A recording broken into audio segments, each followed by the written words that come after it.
Alors une vidéo aujourd'hui pour parler de ce que j'appelle moi les âmes arc-en-ciel. Une vidéo qui va expliquer un petit peu le parcours et le cheminement de ces âmes-là, non pas pour enfermer, parce que justement ces êtres-là venus s'incarner détestent les cases, mais plutôt pour comprendre, avoir vraiment une compréhension sur ce que je suis venue traverser, si ça résonne pour vous, si c'est quelque chose qui vous parle, parce que justement ces âmes arc-en-ciel, ce sont des âmes, souvent des vieilles âmes qui portent une grande sagesse à l'intérieur d'elles, qui sont venues dans ces temps-là de transition, sur tous les niveaux en fait, où il y a un vrai changement de paradigme qui est en train de s'opérer dans tous les domaines au niveau mondial en fait.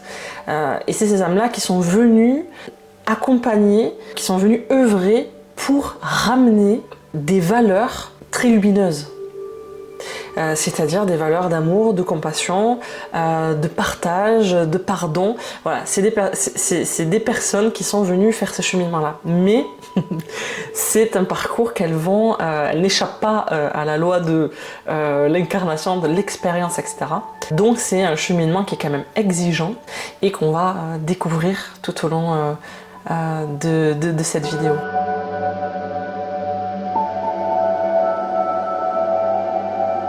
Alors, ces âmes-là, elles vont vivre un très grand paradoxe dans leur vie, parce qu'en fait, il va y avoir un gros décalage entre ce que les gens vont percevoir, parce que les gens vont voir cette lumière-là, et ce que la personne va penser elle-même d'elle.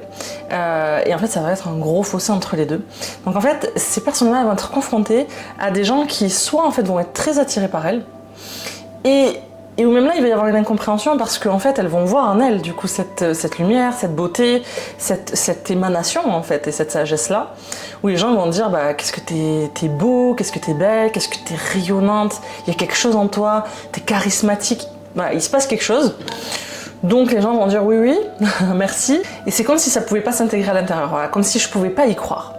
Et à l'inverse, ils vont attirer aussi des personnes, en tout cas ils vont se retrouver dans des situations avec des personnes qui vont être dans le rejet, dans la jalousie, et en fait ils vont pas comprendre. Ils vont pas comprendre parce que pour eux en fait, ils sont quelqu'un de très gentil, ils ne vont pas comprendre pourquoi, parce qu'ils font tout bien, pourquoi en fait on ne les accepte pas, on les rejette, on les critique, etc. En fait tout simplement parce que juste leur présence, de par leur lumière, bah, la lumière ça éclaire l'ombre. Donc ça veut pas dire que c'est des mauvaises personnes, ça veut juste dire qu'en fait au contact de ces personnes-là, bah, ça va venir éclairer des blessures et parfois forcément ça va faire la réaction des gens, ça va être de rejeter cette personne-là, parce qu'en fait ça fait trop mal d'être au contact de cette personne-là. C'est pas conscient tout ce qui se passe. Mais en fait, plus je suis au contact de cette personne, plus je me vois, plus c'est limpide à l'intérieur de moi. Et ça peut créer de la panique pour l'ego, et il y a une chose qui va être facile à faire, ça va être de rejeter cette personne-là. En tout cas de faire en sorte de la mettre à distance. Et ça va être très dur. Ça va être très dur pour cette personne-là, parce que ça vient toucher, raviver des blessures profondes, et parce qu'elles ne voient pas encore leur lumière. Mais tout ça va les amener petit à petit en fait à se reconnaître, à comprendre ce qu'elles font ici, pourquoi elles sont là, et en fait accueillir pleinement leur lumière. Mais il y a cette phase-là en fait où on est en sommeil total, et en fait c'est juste de la blessure qui est ravivée à ce moment-là.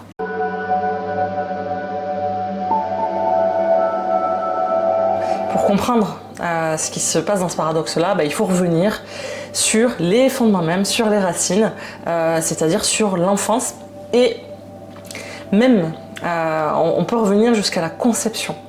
C'est-à-dire j'ai pas été désirée, on savait pas que j'étais là, enfin voilà, tout ça, le syndrome du jumeau perdu aussi, j'ai perdu un jumeau, et même ça peut être dans les premiers jours, c'est-à-dire où la mère, les parents ne vont même pas s'en rendre compte, tout ça, ça va déjà venir créer un terreau dans lequel je vais continuer de cultiver et de vivre ces blessures-là. Et donc ensuite, à l'enfance, on va retrouver des gens qui se sentent complètement en décalage, complètement bizarres, qui ne comprennent pas les autres, qui ne vont pas comprendre les autres enfants, qui vont pas comprendre les adultes non plus, qui vont pas comprendre pourquoi les gens sont si méchants, pourquoi le monde est si dur. Et là, ça va être très très complexe pour l'enfant, d'autant plus que la vie va faire son œuvre. Et la vie va faire en sorte que, en plus de ça, voilà, je vienne vivre des expériences pour ensuite pouvoir les transcender.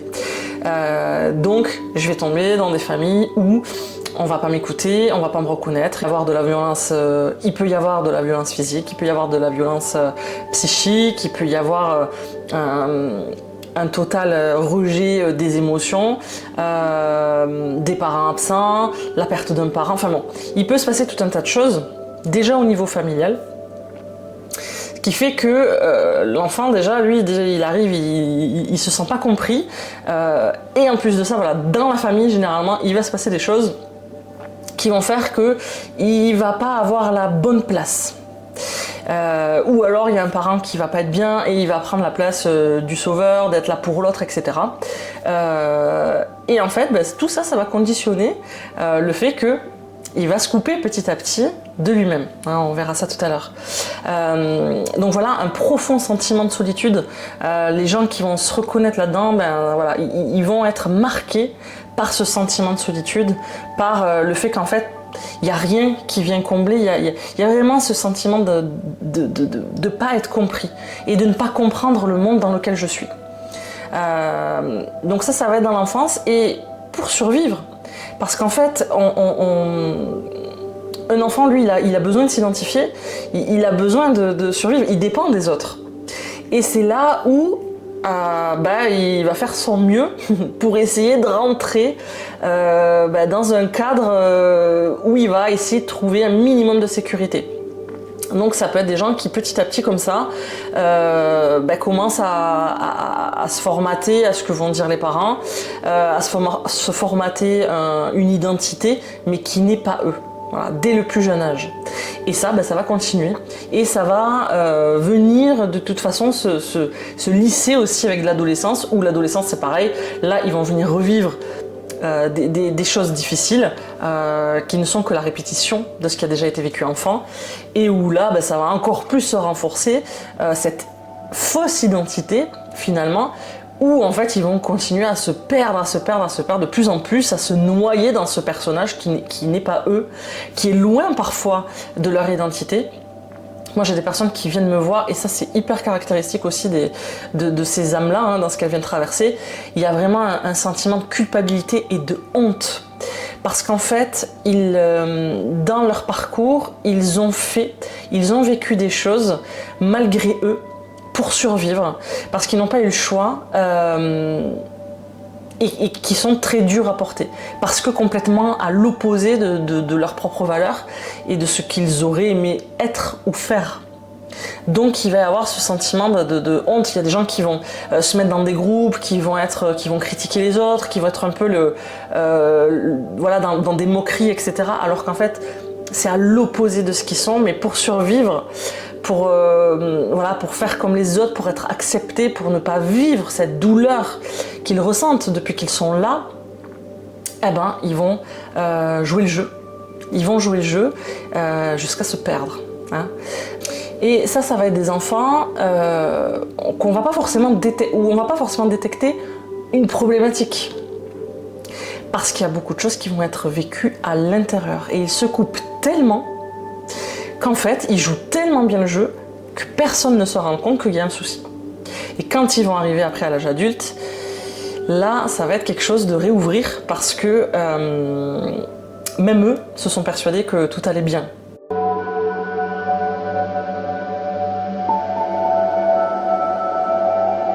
Donc, de par ces expériences-là, souvent traumatisantes, en fait, ces personnes-là, elles vont se retrouver totalement déconnectées, coupées d'elles-mêmes, ce qu'on va appeler la dissociation en psycho, et c'est des gens qui vont être déconnectés de leur réalité, de leur être, de leurs émotions. Donc on va avoir des gens qui vont se réfugier plutôt en haut, donc dans ce qu'ils connaissent. Donc c'est des gens qui vont être dans leur imaginaire, qui vont vivre une vie mais dans leur imagination. Des gens qui vont être dans la rêverie, voilà, sur leur nuage, dans la lune, voilà, complètement coupés, pour pas ressentir, mais parce que c'était pas possible. C'est-à-dire que il peut y avoir cette sensation, comme si le corps, bah, on le laisse vivre son truc. Moi, je veux pas y être dedans, quoi, parce que c'est trop complexe ce qui est en train de se passer. La vie est trop complexe. Si je suis vraiment, donc c'est comme si le corps, lui, il vivait son truc, et qu'en fait, eux, ils vivaient une vie sur un autre plan, en fait, sur un autre niveau. Hein, et on va retrouver aussi des gens qui vont être coupés d'eux-mêmes, mais eux qui vont être beaucoup dans l'action. Beaucoup dans le faire, qui vont pas s'arrêter, mais parce que c'est un moyen aussi de ne pas voilà, aller à l'intérieur de soi pour voir en fait ce qui s'y passe. Et ça va être du coup tout le chemin de se retrouver, de retrouver son essence. Et son essence, on peut la capter justement, généralement dans l'innocence de l'enfant qu'on a été, qui porte en fait cette sagesse-là, avant qu'elle n'ait été écrasée par le poids en fait des blessures, des conditionnements, du poids en fait de la société, de la culture, de la religion, etc., dans lesquels on s'est noyé au fur et à mesure de l'apprentissage, et où on a mis l'armure, on a laissé le corps faire ce qu'il avait à faire, et nous on est coupé et on s'est barré ailleurs pour pouvoir en fait vivre quelque chose de plus paisible, mais coupé de son humanité.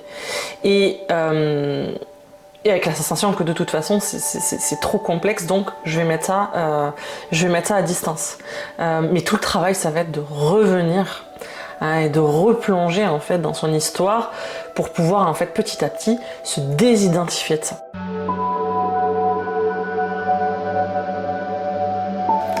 Et pour nous aider à aller faire cette exploration, il va y avoir un moment, surtout dans l'état actuel, où le réveil va sonner.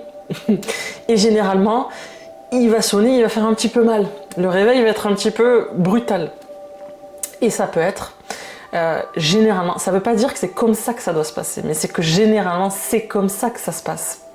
Ça va être une rupture, un décès, une maladie, un burn-out, vraiment quelque chose qui ne va plus laisser le choix à ces personnes-là de s'arrêter.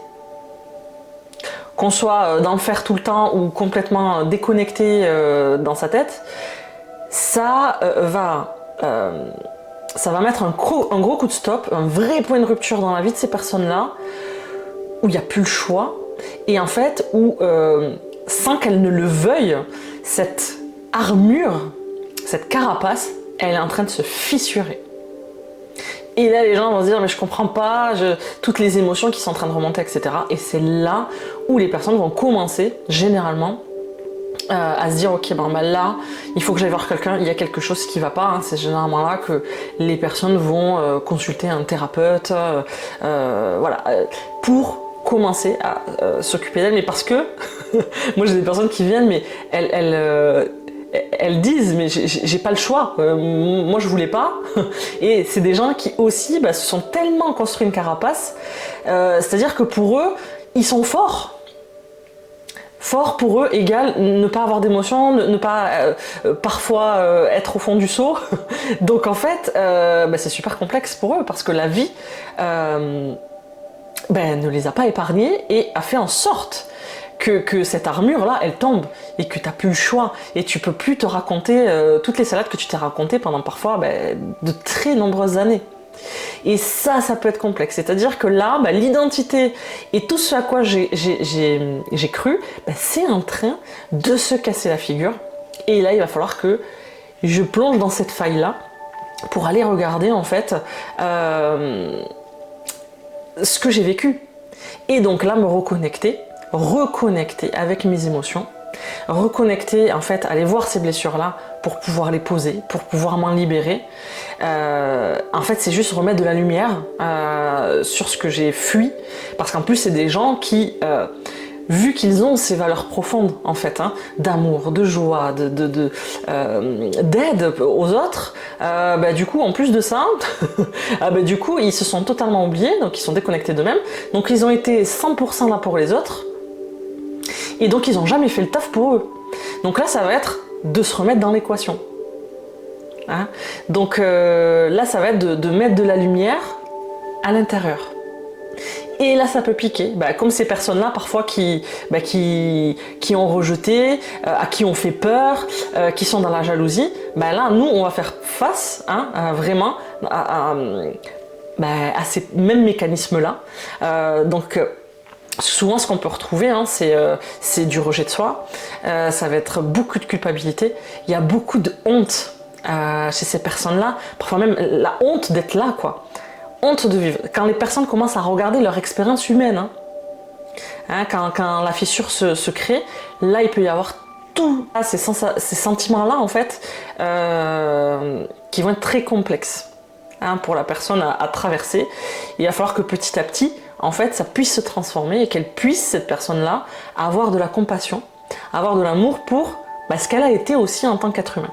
Cet amour, généralement, qu'elle sait offrir aux autres et qu'il va falloir qu'elle petit à petit, en fait, en mettre de la lumière et toutes ces énergies-là, en fait, dans sa propre histoire. Mais il va falloir faire l'espace.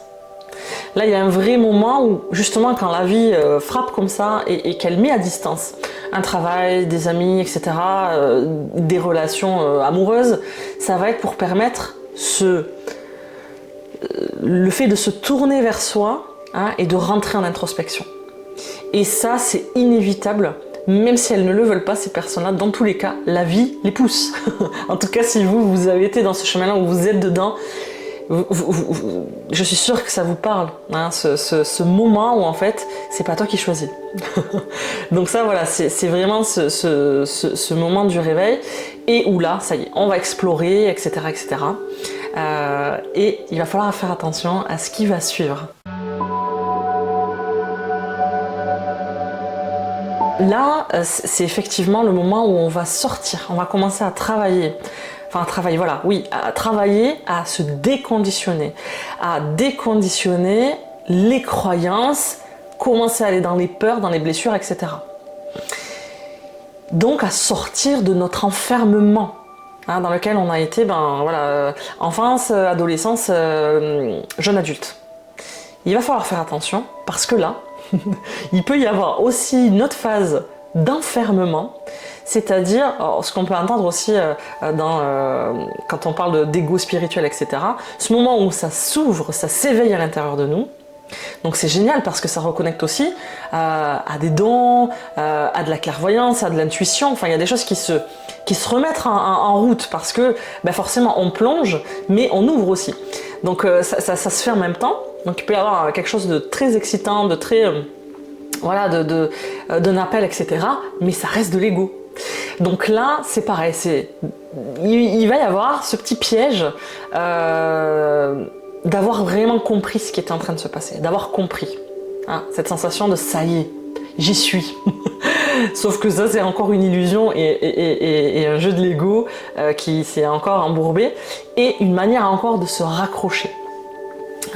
Parce que là, en fait, ce qui peut se passer, c'est qu'on peut tomber dans quelque chose parce que quand on a fonctionné par survie avec sa tête ou dans le faire, et même là pour sortir de ce moule-là, on va avoir les mêmes modes de fonctionnement. C'est-à-dire que on va pouvoir s'accrocher à toujours essayer de comprendre, à toujours se raccrocher du coup à ses traumas, à ce qu'on a vécu, etc. Et c'est-à-dire que là on peut se réaccrocher, se réenfermer dans quelque chose. Ou à vouloir toujours faire quelque chose alors qu'en fait la finalité c'est juste d'être profondément qui je suis. Donc en fait là on peut retrouver les mêmes modes de fonctionnement mais d'une manière plus subtile, sur un autre niveau. Donc ça fait partie du chemin, c'est pas grave, c'est juste de pouvoir l'identifier parce qu'en fait là dans ce deuxième enfermement, là ça peut faire mal encore. Parce que justement on veut pas lâcher, on lâche pas pour aller pleinement dans l'expression, dans ce que notre âme est venue expérimenter, vraiment offrir au monde. Et ça c'est complexe parce qu'en fait, on se rend compte que chez ces êtres-là, il y a un double job. Il y a vraiment l'âme qui vient en fait œuvrer et qui vient apporter quelque chose, quel que soit en fait le domaine. Ça peut être dans les finances, ça peut être dans l'éducation, dans n'importe où en fait, peu importe. Mais cette lumière-là, et de toute façon, les personnes le savent au fond qu'elles sont faites pour quelque chose. Hein, mais souvent ne l'assument pas, mais le sentent. Donc, il y a cet appel-là, mais notre petit ego, lui, il a bien compris où c'est que l'âme elle veut aller, et en fait va résister, c'est-à-dire qu'il va se dire, bah non, mais moi je m'accroche, j'ai encore des trucs à régler, il faut que je fasse ça, et je dois faire ça, etc., pour freiner l'ouverture qui est en train de se faire, et l'âme qui est en train, elle, de lâcher les chevaux, en fait. Et la souffrance, là, à ce moment-là, hein, dans cette bascule, c'est toute la résistance que je vais mettre à ne pas me laisser aller dans ce chemin-là, parce qu'en fait, la bascule qui se fait au moment de ce réveil-là, c'est l'âme qui veut prendre en tout cas le lead, et l'ego qui, lui, ben, du coup, il sait plus ce qui se passe, et puis il y a toutes les protections qui ont été mises là à un moment donné parce que ça a été nécessaire, mais il y a tout qui, en fait, il y a une perte de repères totale. Et donc, un flip total à lâcher et à aller, à s'aligner pleinement à ce que l'âme est en train de vibrer et d'appeler en fait. Mais c'est normal, ça vient en totale contradiction avec tout ce que j'ai cru de moi. Parce que si j'ai eu une enfance en fait où j'ai pas été écoutée, où j'ai été dénigrée, où j'ai eu l'impression de pas exister, à l'école pareil, j'osais pas parler, etc. Mais que moi, mon âme, elle a envie de dire des choses, elle a besoin de transmettre des messages, etc. Ben là, l'âme et l'ego, en fait, ils sont pas du tout d'accord. Donc là, il y a ce passage-là, en fait, à pouvoir prendre du recul, venir se connecter à cette lumière à l'intérieur, pour pouvoir en fait voir la pièce de théâtre dans laquelle j'ai été, avec toutes les coulisses, etc. Et arrêter de m'identifier à ça, c'est-à-dire de lâcher le costume dans lequel j'ai été, et aller au bout, c'est-à-dire lâcher totalement les croyances que j'ai pu avoir par ce que j'ai vécu, etc. Et parce que le bout de la guérison, c'est pas juste le travail sur soi, c'est pas juste la thérapie, ça va être d'accomplir, de marcher sur ce chemin-là. Et ça, c'est encore quelque chose qui plaît pas du tout à l'ego parce que ça réveille vraiment des peurs.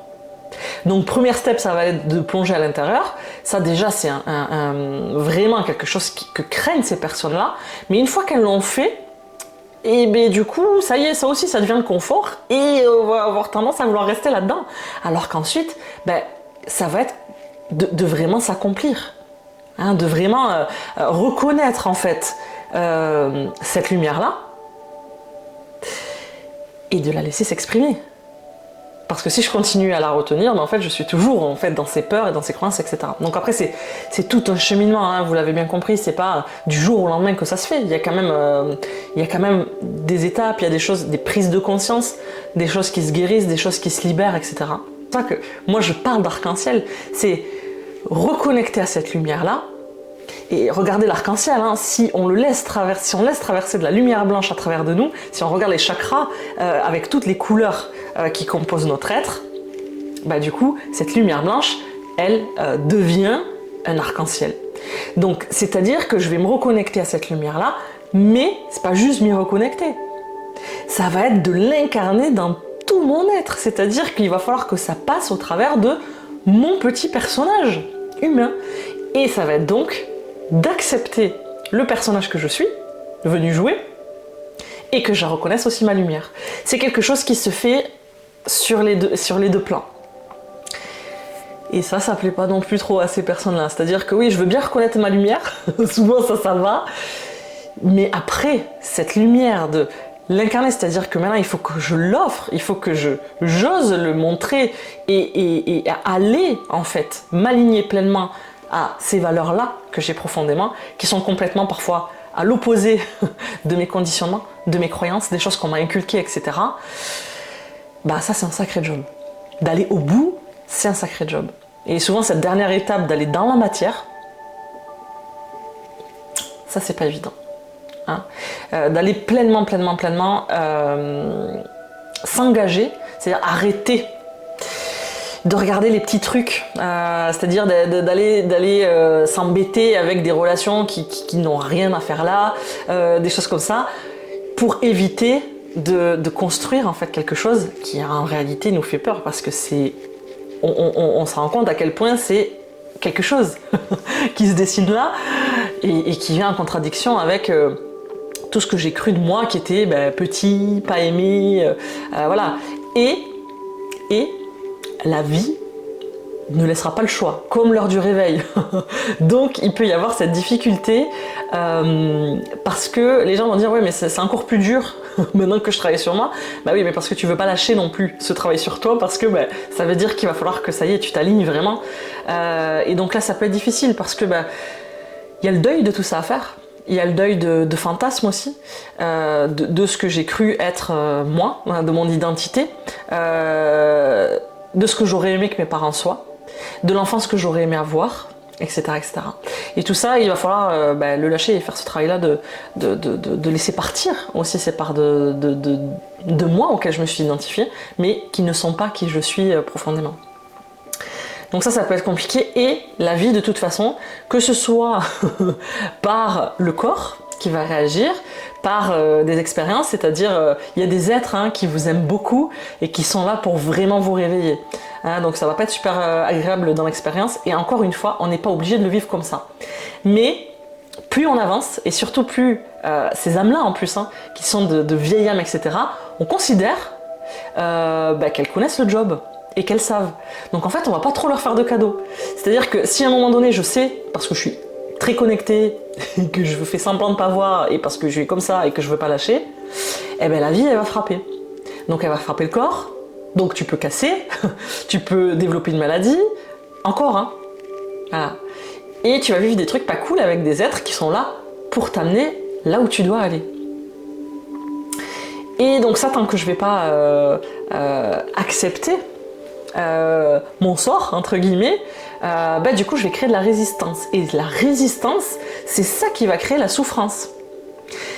Je ne dis pas qu'on ne vivra plus d'émotions, de choses difficiles, etc. Moi, je parle de souffrance, de trucs dans lesquels tu restes bloqué et où ça fait toujours mal. Ça, c'est pas normal. Qu'on vive les émotions, et c'est normal, et c'est tout propre de l'être humain, c'est-à-dire que ces âmes-là, elles vont devoir se reconnecter à leur joie profonde, vraiment à l'amour en elles, etc. Et aussi à leurs autres émotions, c'est-à-dire à la colère, à la tristesse, à des choses qu'elles n'ont pas super envie de connecter à l'intérieur d'elles, mais bon, ça va faire partie aussi de leur travail. Il n'y a pas de possibilité d'échapper à son destin. Voilà. Et à un moment donné, en fait, plus on va se cacher, plus on va continuer à rester dans son terrier, plus on va trouver toutes les stratégies, tous les alibis possibles dans sa vie pour ne pas aller dans le chemin, plus on va se faire mal. Plus le corps va réagir, plus le corps va lancer des alertes, plus vous allez vivre des trucs difficiles avec l'extérieur. À partir du moment où on comprend ça, on va pouvoir travailler sur les vraies peurs à aller sur le chemin et pour pouvoir en fait vraiment commencer à s'engager sur ce chemin qu'on a choisi sur un certain plan. Donc si je peux donner un conseil, c'est de vraiment en fait y aller pas à pas, parce qu'il faut pas croire que ça y est on saute dans le vide et que tout se fait comme ça. C'est d'y aller pas à pas, mais de ne pas oublier une part du travail. Parce que on peut pas rester coincé que dans sa tête, parce que c'est pas le chemin de ces âmes-là. On peut pas rester à faire, à s'épuiser en pensant que ça va passer comme ça ou que bon c'est bon je fais une petite thérapie, ça a l'air de passer. Non, il va falloir connecter avec ses émotions, il va falloir aller voir en fait les parties de soi qu'on a jouées, dont on a honte, les trucs qui sont à l'opposé en fait de nos valeurs profondes. Il va falloir aller voir en fait notre relation à papa et maman. Il va falloir accepter d'aller voir en fait tout ce qui nous compose. Tant qu'on n'acceptera pas pleinement notre humanité, on ne pourra pas accepter pleinement non plus notre lumière et ce que notre âme est venue vivre ici, parce que notre âme, elle est venue vivre ici quelque chose, mais au travers de notre personnage, au travers de qui on est aussi au niveau du personnage. Sauf que là, il va falloir inverser, c'est-à-dire que le personnage, il va être au service de l'âme. Mais pour que cette bascule puisse se faire, il va falloir accepter, regarder en face et s'offrir à soi avant d'offrir aux autres ou de continuer d'offrir aux autres. Il va falloir s'offrir à soi cet espace Il va falloir s'offrir cet amour inconditionnel. Il va falloir s'offrir ce respect. Il va falloir s'offrir cette compréhension, cet accueil pleinement, cette reconnaissance pour l'humain qu'on a été. Parce que sinon, ça ne fonctionne pas. On ne peut pas offrir aux autres ce qu'on est incapable de s'offrir soi. Ça paraît bateau comme phrase, mais c'est la réalité. Pour petit à petit, pouvoir se détacher de ça et faire pleinement confiance à sa lumière.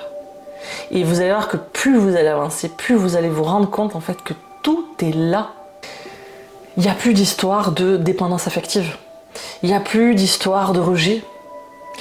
Tout ça, ça reste des histoires justement. Mais ce n'est pas ce que je suis et ça n'empêchera pas mon âme de venir rayonner et de venir accomplir ce qu'elle a à accomplir. Et petit à petit, on va se rendre compte de ce qu'est l'amour. Et parfois, l'amour, il est dans des, dans des moments où il y a des personnes en fait, qui vous font vivre des trucs pas super cool ici, mais qui sont juste là pour l'accomplissement de votre chemin, pour que votre âme, en fait, elle puisse vraiment rayonner. Et ça aussi, c'est de l'amour. Et parfois, voilà, en fait, c'est de venir se reconnaître, c'est de venir accepter, et ça, c'est compliqué pour ces êtres-là, c'est tout un travail, d'accepter que je suis pleinement sur Terre et que j'ai un rôle à y jouer, et que je peux pas le jouer que dans ma tête. C'est pas possible. Et que de toute façon, c'est pas le chemin. C'est que mon âme, elle n'est pas venue vivre des plans merveilleux ou sur le papier. C'est qu'il va falloir que tout ce que j'ai à offrir, j'ai à l'offrir à d'autres personnes. Et ça vient vraiment en contradiction avec tout ce à quoi j'ai cru.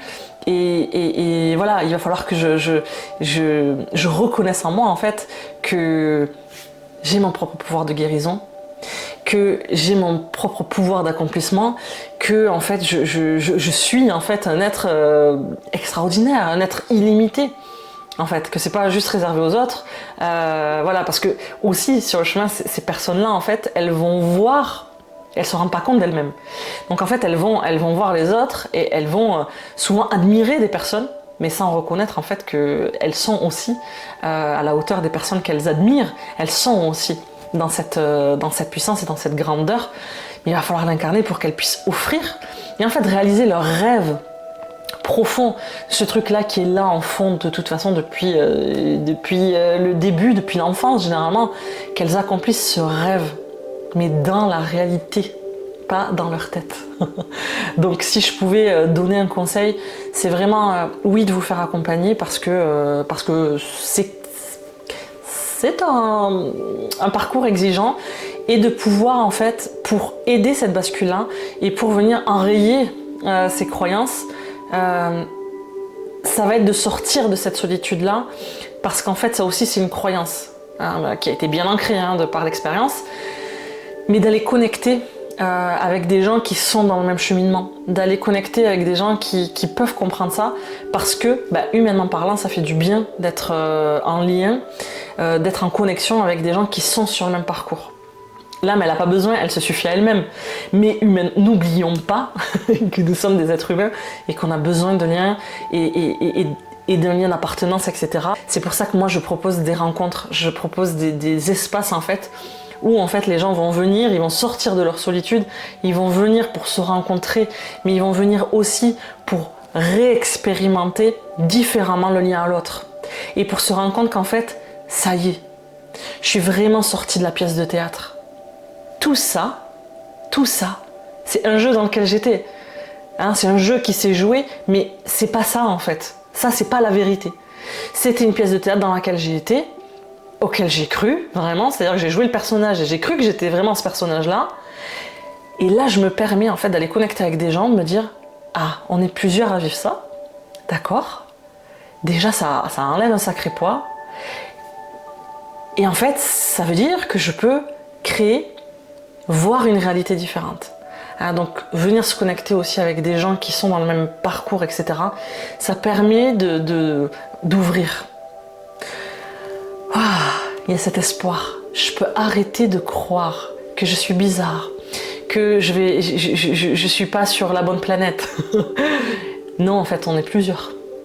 Hein, et en même temps, il va pas falloir se cacher derrière ces personnes-là. Il faut pas oublier, c'est ça, il va falloir trouver l'équilibre. Il faut pas oublier son chemin.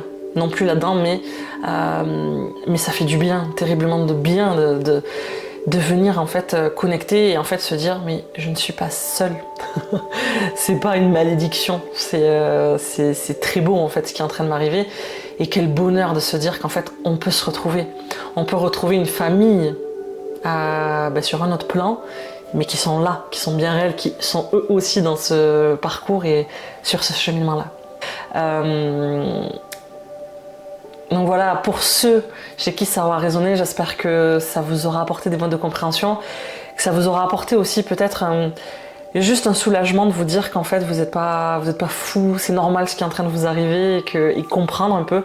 Moi je prends toujours la compréhension et je dis toujours qu'en fait quand on comprend les choses, parfois il n'y a pas besoin d'aller chercher plus loin. Des fois juste de comprendre, ça lâche quelque chose. Et ça aide parfois de cheminer, ça aide à valider à l'intérieur ce qu'on ressent. Voilà, donc j'espère que ça vous aura apporté quelque chose sur votre chemin. Et on se retrouve, vous avez les liens pour me suivre sur Instagram, pour retrouver tous les stages que je propose. Et voilà, hâte de vous rencontrer et de vous accompagner sur votre chemin.